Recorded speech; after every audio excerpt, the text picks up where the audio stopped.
how to watch movies on Discord mobile with friends. Hey guys, in today's video, I'm going to show you how to watch movies on Discord mobile with your friends. So make sure to watch this video till the end and let's get started.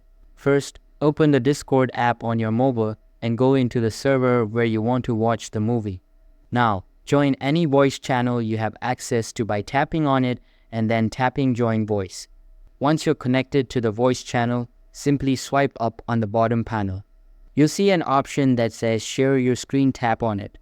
At the time of recording, I can't demonstrate it fully, but once you tap Share Your Screen, your entire mobile screen will start broadcasting live to your friends in the voice channel.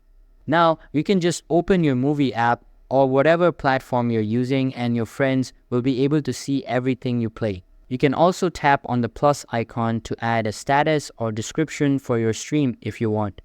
And that's it. You're now all set to watch movies together with friends on Discord mobile. If you found this tutorial helpful, make sure to like and subscribe for more guides. Thanks for watching and see you in the next one.